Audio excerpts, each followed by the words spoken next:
Docteur Gottlieb, vous êtes professeur associé à l'université McGill au département de gynécologie et au département d'oncologie.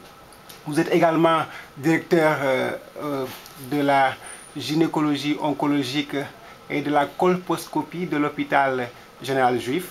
Et enfin, vous êtes vice-président de l'association des gynécologues oncologues du Québec. Récemment, vous venez juste d'un voyage de Chine où vous avez supervisé une équipe médicale lors de la toute première intervention chirurgicale appelée hystérectomie assistée du robot Da Vinci. Expliquez-nous ce que ça veut dire hystérectomie et c'est quoi l'hystérectomie? Ce que nous faisons en fait dans les cas de cancer des organes génitaux féminins, c'est enlever l'organe qui porte le cancer. Et quand c'est l'utérus qui porte le cancer, ça s'appelle une hystérectomie, l'ablation de l'utérus. Il y a plusieurs façons de faire ça. Il y a moyen de le faire par les incisions classiques comme on le faisait dans le temps, qui implique une incision de la peau avec une récupération qui est souvent prolongée. On sait qu'aujourd'hui on peut faire ces interventions de la même façon mais à travers de petites incisions dans la peau, ce qui permet la récupération beaucoup plus rapide, avec beaucoup moins de complications que par une incision, une grande incision. Les patientes restent souvent seulement une nuit à l'hôpital et peuvent reprendre leur activité beaucoup plus rapidement que si elles ont une grande cicatrice où elles doivent rester souvent quelques jours à l'hôpital et avoir une réconvalescence beaucoup plus longue à la maison. Ok. Et pourquoi on pratique cette intervention chirurgicale, l'hystérectomie? En gynécologie oncologique, on la pratique pour enlever des cancers des voies génitales chez la femme. Okay. Des cancers de l'utérus, des cancers du col, d'autres cancers dans ces environs. Okay. Et en quoi consiste l'intervention du robot de Da Vinci? Le Da Vinci, en fait, permet de faire cette intervention de façon sécuritaire par de toutes petites incisions au niveau de la peau, plutôt que de devoir faire une grande incision au niveau de la peau. Okay. Est-ce qu'il y a-t-il des conséquences suite à cette, je parle à long terme pour la personne qui a subi cette opération, des conséquences surtout au niveau de sexualité ou quoi?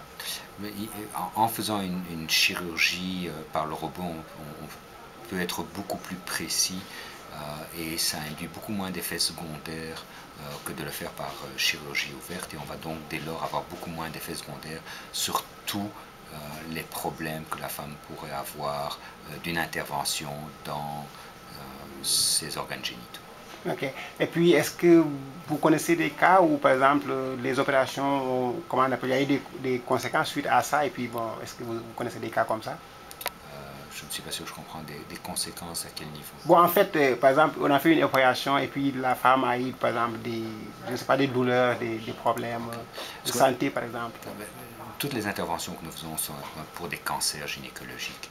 Alors, il est clair que déjà la population est une population qui a des problèmes qui sont liés à leur cancer. Et ce que le Da Vinci permet, c'est de diminuer l'impact qu'on a avec l'intervention sur leur qualité de vie. Ça veut dire qu'on va moins, on a une meilleure chance de maintenir une meilleure qualité de vie en le faisant l'intervention par des petites incisions qu'on l'aurait en le faisant par de plus grandes incisions. Okay. Est-ce que l'hystérectomie est un phénomène répandu ici au niveau du Canada et au Québec? L'hystérectomie est l'intervention gynécologique la plus fréquente, mais le plus souvent c'est pour des raisons bénignes qui en général sont des fibromes ou ce qu'on appelle des myomes de l'utérus, qui sont des masses qui ne sont pas cancéreuses.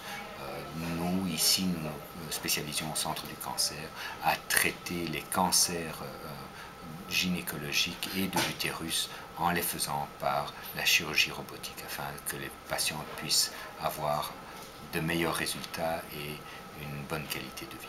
Ok. Mais est-ce que vous pouvez nous parler un peu de la cause? Qu'est-ce qui cause ces douleurs au niveau de qui fait qu'on fait l'ablation de l'utérus? C'est quoi les causes? Dans les cas de cancer de l'utérus, en général, ce sont des saignements souvent après la ménopause, ou des saignements irréguliers, par exemple après des relations sexuelles, des saignements anormaux. À ce moment-là, on évalue et dans un nombre de cas, on peut découvrir un cancer, et à ce moment-là, nous intervenons en faisant cette chirurgie qui va avoir le moins d'effets néfastes sur la patiente que possible. Okay. Est-ce que par exemple pour les patients, il n'y a pas de problème au niveau, parce que c'est sûr que après l'ablation de l'utérus et parfois du col de l'utérus, tout ça, ça empêche désormais la femme de pouvoir avoir des enfants, c'est ça? C'est effectivement, Ouais. c'est dans les cas où on enlève l'utérus, Ouais. clairement il n'y a pas moyen d'avoir des enfants. Okay. C'est une balance entre le risque de cancer et évidemment la fertilité. La bonne chose, c'est que la plupart des patientes qui ont des cancers de l'utérus sont des patientes déjà âgées qui ont terminé leur fertilité. Okay. Au niveau du cancer du col de l'utérus, okay, qui arrive à des patients plus jeunes, en général,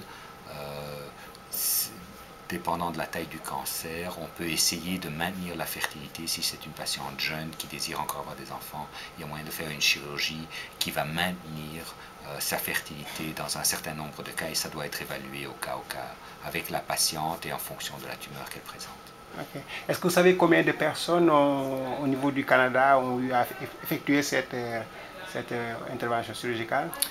À travers le Canada, il y a eu à ce jour entre 400 et 450 patientes qui ont eu cette intervention, dont 250 ont eu lieu ici à l'hôpital général juif. Okay. Et pour revenir sur le robot, depuis quand ça a été mis en place, ce robot-là? Le robot a été approuvé pour les cancers gynécologiques, pour l'utilisation dans les cancers gynécologiques en 2005, okay, et nous avons commencé à l'utiliser en 2007 ici à l'hôpital général juif.